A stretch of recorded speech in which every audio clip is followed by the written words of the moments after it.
1 Theme B, which is called Making Plurals 1. There are other kits. I'm going to reference many other kits in this theme that you could go to for more work on the information here. We look at ES or S as the plural suffixes that we use.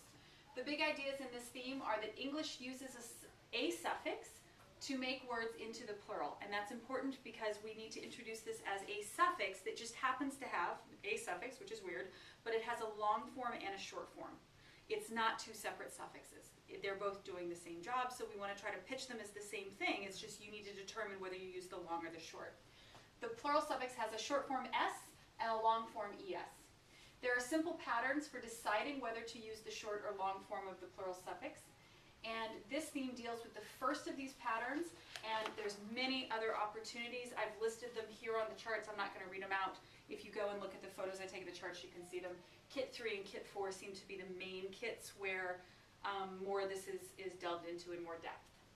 The theme teaches the terms singular and plural, which are useful, that the shorter form of the plural suffix is preferred to the longer form whenever possible. So that's the first one you try, unless, and we have some of those reasons.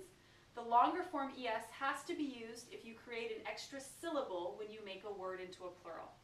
So one of the reasons why we did the early work on syllables is because in instances like this, kids have to understand that. So let me just revisit syllables for a minute with you. This would be some pre-theme work that you might want to do. First of all, we need to remember syllables in this framework are not useful for many things. In fact, they're only useful for 4 things. But they are not useful when we're trying to divide a word. That's not going to help us. Syllables are useful when you tap them on your hand, not hitting your hand, not clapping, but they are useful when we're trying to determine some of the addition of suffixes or vowel suffixes specifically, because we already know that every syllable in a word must have a vowel letter. One of our English spelling laws. The patterns which govern whether a final consonant is doubled when you add a vowel suffix has to do with syllables. Whether to double a final F, L, S, or Z of a base word has to do with syllables. We've not touched these 2 things yet, but we will, so it's good that we're coming back to this idea about syllables. And the pattern which indicates whether or not to use ES instead of just the S to make it plural is what we're dealing with now. So there's only 4 reasons, 4 ways that syllables are important to us. Melvin provides in the kit a handout. He calls it an overhead transparency, but I'd probably use it more with kids, that I was thinking could be a really good assessment on this. We don't want to overspend time on syllables. We absolutely don't want to divide them based on syllables, but we do want to make sure kids can find syllables and hear syllables. And as an adult, it turns out it's something I really have trouble with. So I could do this little assessment and practice with myself. But this right here, all they would do is put the number after tapping. So it goes back to that tactile ID that we taught them earlier. So moving into the bigger part of the theme, we look at the terms singular and plural, and the way Melvin describes it I think is really, really smart, because we talked to him about what singular is. It's from the word single, and it means only one. And if it's not single, it is plural. So we don't have to list the plurals. All we have to know is if it's not just one, it's more than one. Getting kids, and Laura was just talking about in grade 1, just identifying words that are plural versus words that aren't. Spending a lot of time on that is going to be really appropriate in the lower grades. So a lot of what I'm going to show in this theme, remember it's an overview of the whole theme, but grade levels are going to take the pieces that are most appropriate for them at this time, and that's what they'll be working on. So Laura and Nandita, they were talking today that they maybe do part of this point in the year, and maybe later in the year they'll come back to some other parts. So I'm overviewing everything, but really they're going to have to decide what's appropriate. Inside the theme, he provides a little example where the kids just do that. They just identify words that are singular and words that are plural. This could be done with a text. It could be done with shared reading, because what we're going to run into probably initially are that the kids will go around and circle all the words that have an S at the end, assuming those are plural. So really working on what it means first is going to be important. How do we make a word plural? We add a special suffix, and it's special because it has a short form and a long form. If I was going to put this on my prefix-based suffix chart, I might put these on the same sticky note because they are kind of the same thing, but I have reasons for which one I choose. It's why they call it one suffix that has a short and a long form. So then we get into how do we know which one to use when. Melvin takes this, and it's perfect timing. He takes this into sort of a hypothesizing scientific inquiry model with this theme. So one of the first things you could do is identify with kids, have kids go through a list, and identify when the long form and when the short form are used, and then make a hypothesis as to why they think that is, and generate their own ideas, and then test that out by finding other examples. So if you're interested in going down that road of trying some scientific inquiry, this is a really nice place to start with it. There's another overhead transparency that you can use that just gives some examples, and they can code which one it is. Or, in a gradual release way, you could model doing the work and making your own hypothesis that then you test out and probably are wrong or are right and move it forward like that before you release the kids to generating their own. So, how do we know which to use? You could either teach this pattern or hypothesize it. Melvin says that the best way to do is with examples. So he suggests that you write pen, P-E-N, and parrot, P-A-R-R-O-T, out, and create word sums where you make them plural.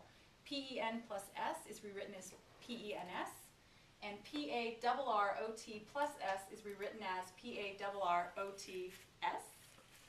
And then write one up that is incorrect, such as witches. Incorrectly written with with the S, the short form, instead of the long form, and ask students why, hypothesize why this doesn't work. Eventually, hopefully, or you will guide them to find out that it has to do with syllables. Which has one syllable, witches has two syllables, and we know that every syllable of a word must have at least one vowel letter, and that's why we use the ES to make it plural and not just the S. There's many ways that you can sort of access this with kids. You could just teach them outright. You can have them explore it. Once you do that, you can give them some other words to explore and make sure that this fits. Is this really, if we test our hypothesis, does it really work? There's also a flow chart that they can work through to trace these things, and some practice with words that they can practice making plural. There's a few things that may come up. These are not in-depthly discussed in this kit. In other kits they are.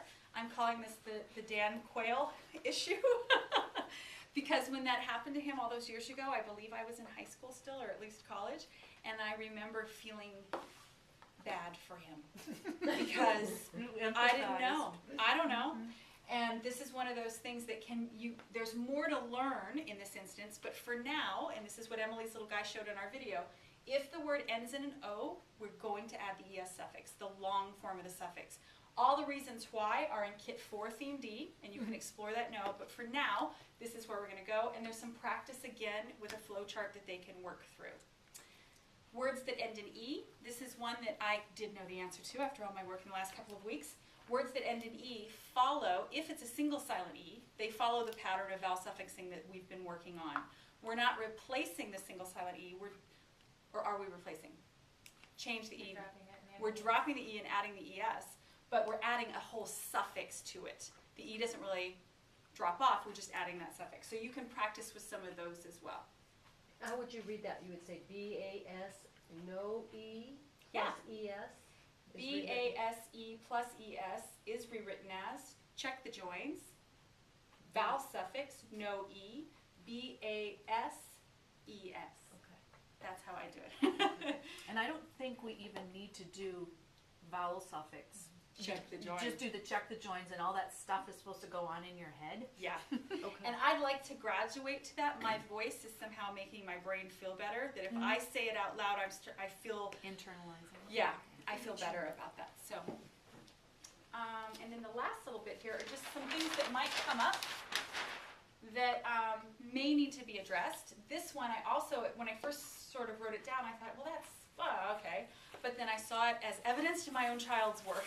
Sydney's going through an apostrophe moment where she's just putting apostrophes. Yeah. So right now in this theme, we could tell kids that we never, ever, ever use an apostrophe to make a word plural. It's just a rule. It's not what we ever do. And looking at her work, I don't think she's been told that explicitly. So I'm going to go home and put this in her room. No, I'm kidding. But like, you know, something to stop them. For more information on when you do use an apostrophe, there's 2 kits that really deeply get into that. And Nandita today, because we're trying to outgrow the kits a little bit and find what we need, she's recognizing she has some 3rd graders that need more information. So she's going to dig into these kits and see what she can bring to them in another teaching frame. Another thing that might come up are the plural of words that end in Y.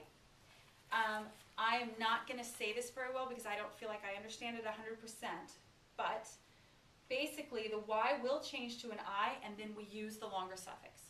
I don't know why though. I don't know if it's syllables. I don't have enough for me to feel good about saying that other than that's what you do. If it ends in a Y, you change it to an I and add the ES.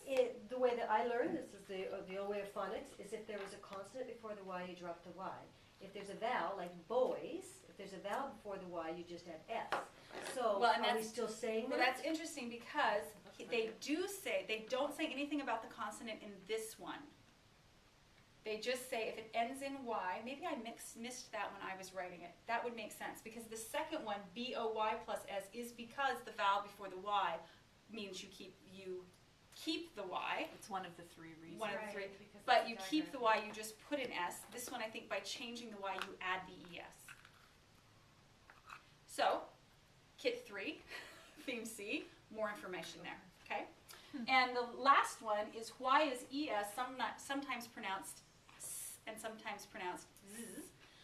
And that has to do not with the suffix as much as it does with oral language preceding written language. It was pronounced that way. And so the suffix makes the shift to recognize the pronunciation we always had. Which again, is one of those things that you think, right, but I'd like a better reason than that. But that is the reason. They were saying searches, and so the ES represents the sound it needs to make in oral language that was already spoken. Okay, and again, back to the old phonics rule, it was if it ends with CHX at double S, they had like a rule. Is that rule no longer used? At this point, the rule was not part of the theme, so I Okay. think the best thing to do is to take that old rule and And don't let's say it. test it out. And test it out. Test So it can you before tell them the say rule it. and then No, test it? I wouldn't tell them. I mean, tell them that this is the way that No, it has been not tested or until no? you've tested it. Okay, and then what? You test it, so you're essentially saying that your hypothesis is we would add an ES And then let's test it out. and then test Okay. it out. But do it yourself before you introduce it to them, Okay. I would think. Because that's not what I'm seeing. That's up to you. Okay. Okay? I